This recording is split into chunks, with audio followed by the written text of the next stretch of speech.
இப்ப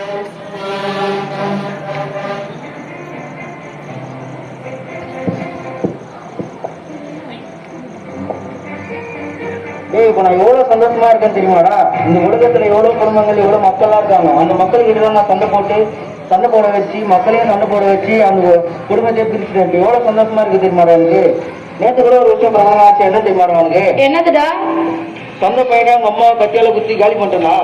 எவ்வளவு சந்தோஷமா இருக்கு தெரியுமா? ஓ, அது நீ பண்ண விஷயமா? நான் பண்ண விஷயத்த கேள்விப்பட்டியா? ஃப்ரெண்ட்ஸுக்குள்ள சண்டை வர வச்சு ஒரு பொண்ணு சூசைட் பண்ற அளவுக்கு போயிடுச்சு. இப்ப அந்த பொண்ணு நம்ம உலகத்துல தானே இருக்கு. அங்க பாரு, நம்ம நண்பன் வரோம். என்னடா ரொம்ப சந்தோஷமா இருக்கா? ஆமா, பின்ன இருக்காதா? இந்த உலகத்துல எத்தனை ஊழியக்காரங்க கத்தர்கிட்ட வந்து பிடிச்சிருக்க தெரியுமா? அது மட்டுமா, எத்தனை ஊழியக்காரங்க மாதிரி நடிக்க வச்சிருக்கேன் தெரியுமா? இயேசுவோட பிள்ளைங்களா எவ்வளவு உழைச்சிருக்கேன் தெரியுமா? சரி, அங்க பாரு, நம்ம தலைவரும்.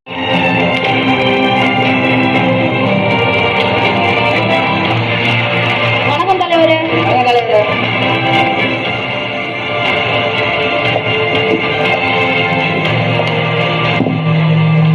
அத நான் சொல்றத விட என் தம்பிங்க சொல்லுவாங்க.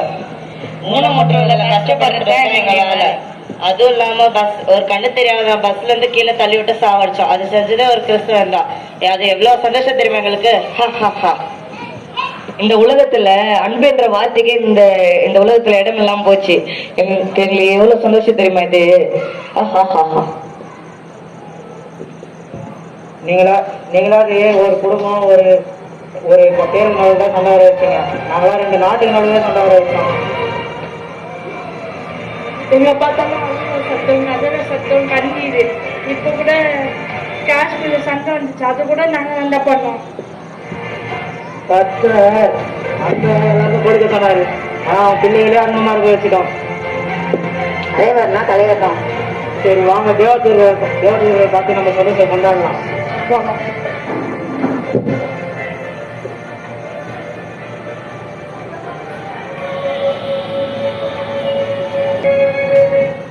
என்ன அழகிய மலர்களே, உங்க முகத்தி வாடி போயிருக்கு.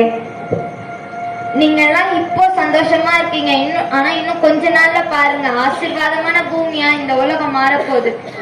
மீகா 4:1 எல்லா ஜாதிகளும் ஆண்டவர் இடத்திற்கு ஓடி வந்தாலே போதும், ஆண்டவர் இடத்திற்கு ஓடி வருவார்கள்னு தீர்க்க தரிசனமா சொல்லப்பட்டிருக்கு. எல்லாரும் ஆண்டவர் இடத்திற்கு ஓடி வந்தாலே போதும். இந்த உலகத்துல அன்பில்லாத நிலைமை சீக்கிரமா மாறி போயிடும். அது மட்டுமா, இந்த உலகத்துல சண்டைகள், பிரச்சனைகள், விரோதங்கள் கூட ஃபுல்லா மாறிடும். இததான் மீகா 4:3 ஒரு ஜாதிக்கு வினோதமா மறு ஜாதி பட்டயம் எடுப்பதில்லை, இனி அவர்கள் யுத்தத்தை கற்பதும் இல்லை. இதெல்லாம் தீர்க்க தரிசனமா சொல்லப்பட்டிருக்கு.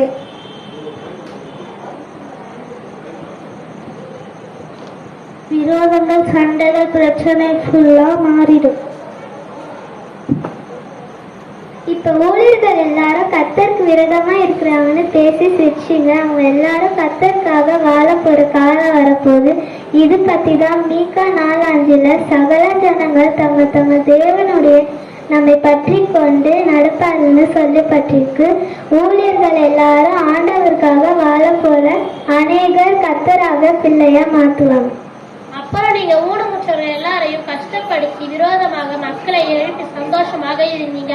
ஆண்டவர் அரசு வந்தோனும் இது எல்லாமே மாறும். இது பத்தி மீகா 4:6 நொண்டியவனையும் சேர்ந்து அனுபவித்தவனை கூட்டிக் கொள்பவர்களே சொல்லப்பட்டு இருக்கும். அவர்களுக்கு ஆண்டவர் ராஜ்யத்தோட சமந்தானே இந்த பூமியில எல்லாரும் புரிஞ்சுப்பாங்க.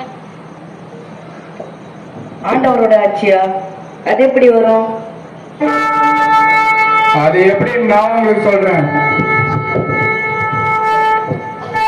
என்னோட பிள்ளைகள் இந்த பூமியில யாருமே இல்லை நீங்களாம் நினைக்கலாம். தேவனுடைய ராஜ்யம் அதற்கேற்ற கனிகளை தருகிற ஜனங்களுக்கு கொடுக்கப்படும். நீங்க ஒரு நாள் கேள்விப்பட்டது இல்லையா? பொய்யா எனக்காக இப்ப உண்மையா வாழ்றவங்க நான் எனக்காக சம்பாதிச்சு வச்சிருக்கிறேன். பொய்யா வாழ்றவங்க தள்ளிட்டு எனக்காக உண்மையா வாழ்றவங்க மூலமா என்னுடைய அரசு இந்த பூமிக்கு வரும்.